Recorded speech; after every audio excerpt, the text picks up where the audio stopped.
Hi folks, Matt Easton here, Scholar Gladiatoris. I'm here with Dr. Tobias Capwell of the Wallace Collection and also author of Armour of the English Knight, 1400-1450. My regular viewers will know this book well by now, I think, hopefully because you've bought it, but also because I've reviewed it quite recently on my channel. But I thought, as I'm filming some things with Toby today, I thought it would be a great opportunity to just have a brief talk about this book, but also talk about the next one as well. So I stated in the review video that there were two books coming. There's now one book coming, right, that's going to include both. Yeah. So what's coming next? Well, I had always thought of it as 3 books because my PhD was originally in 3 volumes, and it had been, the PhD originally was an introductory volume that set the scene with all of the Continental styles and discussing Italian armor, German armor, blah blah blah. Before I launched into the story of England. And then there was volume 1, volume 2 was this one, and then volume 3 was originally 1450 to 1500. Right. But as I was spending, over a decade developing this for publication, I got the sense that this was going to have to be several books, on staggered release.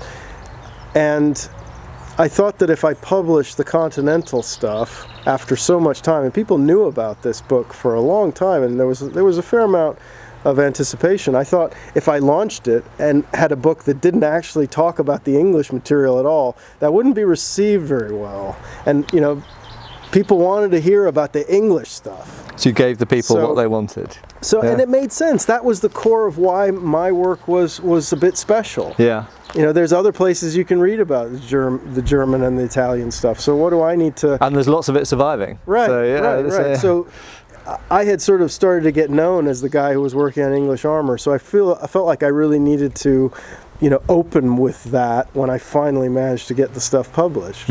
So that's how I went with this. And I kind of decided to limit it to 2 books. Primarily because I got other stuff to do. Yeah. And I worked out the time frame after this one was nearing, release. And I thought, gee, if I let this thing go to 3 books, that means that book 3 is not going to be out until 2019. And Blade Runner took place in 2019. I just couldn't bear the thought of that. It's just too. It's That's too the long. future. It's too long. Yeah. I mean, I've got elderly colleagues who are telling me now that I need to publish so they can read it before they die. And I'm concerned about that. So 2 books makes sense. I can do it. And limiting yourself and just really trying to refine it and give the concentrated subject matter, I think, is a good thing. And can I just say on this book, one of the things I love about it the most is you've come at it from the perspective of someone who actually has armour and uses armour and wears armour, and therefore you've looked at the construction of it rather than just, as most armour books, just show it how it appears on in the painting or on the sculpture or whatever. And you've actually got these diagrams showing how the nuts and bolts go together, and I absolutely love that. And for anybody, reenactors and HEMA people, just anybody interested in technology, actually, that is an engineering, that is really, really fascinating. And that's what I wanted when I was young. I wanted this, as I said in my review, I wanted this book when I was 15 years old and trying to make bits of armour. And I know, I was just chatting with Toby before we filmed this, I know a number of people are now going to armourers in the UK and America and everywhere else, and using this book as a source for getting new armours made in the English style, and I don't think you were necessarily aware of that. Well, I had hoped that would happen. Yeah. I mean, when I'm writing these books up, I'm coming at this as much as a practitioner and as someone who wears armour and fights in armour as a way of learning about it, as I am, a professional museum academic person. I was a practitioner before I was an academic, and that's always where kind of my heart was in a way. And I've always looked at my material from that kind of personal point of view. I look at an effigy and I see they've done something interesting. I think, oh yeah, that would work quite well. I like that. I'm going to steal that. I'm going to do that. And I think that's the most interesting aspect of armour. But it's really, if you can read it on the level of the practitioner, then it's much more revealing of the mindset, the mentality of the people who were actually there in the 15th century. Yeah. But, you know, the technicalities of armor are like a language, and if you don't understand the language, you're not going to get the message, you're not going to understand it. And I've always tried to work that practitioner element in. So when I was writing these, I'm glad you said it was the book you wanted when you were a kid, because it's the book that I wanted when I was a kid as well, and I've written it because I wanted it, and I had a certain way I wanted to see the material presented, and I hope very much that this is a book that armorers and armor wearers are going to use in that practical sense. Every day I was writing this thing, I had it in the back of my head. When someone's building these gauntlets, is there anything I else can say about this that might help?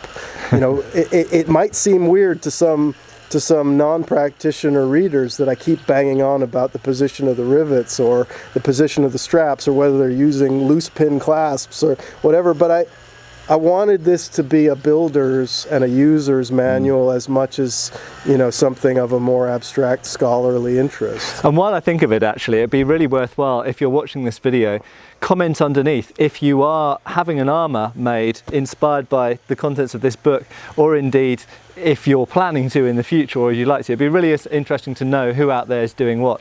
I see through Facebook some of the armourers who are making stuff inspired by armours in this book, but and it's great to see them building them from the base up. So it's very, very interesting. So just to finish off, what can we expect to see in the next book? Yes, the next book. The next book is basically a continuation of this. So I'm writing the second book assuming that you've all read this and you understand this, and you know, I get made fun of by my academic colleagues because of this book, because the book is, what is it, like 280 pages long, and the introduction is 58 or 60 pages. It's like 1/3 of the whole book, and my response to that is actually it's an introduction for a 600-page book, because it's really an introduction that spreads right across the whole project. So in the second book, I'm going to move straight in. I'm not going to spend a lot of time on the introduction. I'm going to move straight into the story. But the story needs to be told in a slightly different way, because it's a different, more complicated narrative. So one of the things that happened with effigies, and we're still following effigies primarily, although we have more armor surviving in the second half of the 15th century. One of the things that happened with the effigies in the 1450s was that it became fashionable to show the figures bareheaded. So you lose a massive amount of data on helmets because the effigies aren't wearing helmets. Although sometimes the helmet's sort of next. Right. Yeah. In some cases they still have them. I mean, there are effigies that have helmets right the way through. It's just not the norm. Yeah. So you can't count on it. At the same time, you now have surviving church helmets set up as funerary achievements that date from the second half of the 15th century. So the effigies don't have helmets, but there are more helmets surviving. So the evidence is different, but it can still work in different ways. And also stylistically, in the second half of the 15th century, we see much more continental influence and a diversification of styles. So you've got this same domestic English through line continuing throughout the second half of the 15th century. But you also get French or Burgundian style armors coming into play. You have Italian export armors coming into play in a much more obvious way. So the second book, the main narrative has to be split into 3 parts in a way that this book isn't. It's split first into a discussion of helmets right the way through. So there's a big section on helmets to begin with. Then we talk about that older English narrative through line, the English domestic style, which continues right through.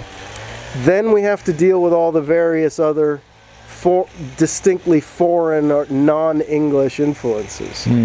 So it's trickier and more complicated. And it's also complicated by the fact that more of my original PhD research was wrong. And let's just remind everybody that this is the PhD plus an additional 10 years of further work. Yeah. And I now go back to the PhD that I originally passed in 2004, And I look at it and I say, oh wow, there's some fundamental problems. I don't believe this anymore. This is wrong, that's wrong, this is wrong. And I've had to kind of rewrite a lot more. Whereas that one is still basically what I had written to begin with. So in the second book we will see some of the Continental armour mentioned in context with how it affected There's a lot more about, and there's a whole third section which is really just about the presence of Continental armor in England. I've got good documentary sources for the massive importing of Italian armor by Italian and Flemish merchants. You know, Richard III, as soon as he became king, in the later part of 1483 or early 1484, bought 168 complete Italian armors. Wow. At a massive cost, like 560 pounds on 168 full armors for his household knights and bodyguards. You know, this is a guy who was expecting trouble. And wow. And I bet you those 168 armors were mostly present at Bosworth, you know, a year and a half later. So there's a lot of stuff like that to say that the domestic high-quality English armor was coexisting with a lot of armor coming in from the continent, and that, you know, must in some way have been, you know, stimulated by the internal conflicts in England, the Wars of the Roses or the Cousins' War, whatever you want to call it, in the second half of the 15th century. The English were kind of imploding on themselves, and the foreign merchants were feeding that, and the English armor-making community was always really small. You know, you had a small number of these London masters, mostly London-based masters, with high-quality output but low numbers.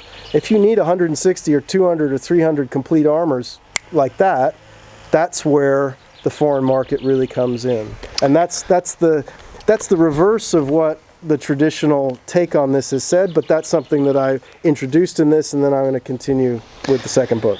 So Armour of the English Knight is available now. Obviously I'll put the links below this video. Thank you very much to Toby for updating us on the next volume, which I personally can't wait for, especially as I'm personally starting to try and putting together a harness of the later 15th century. So I need the next one.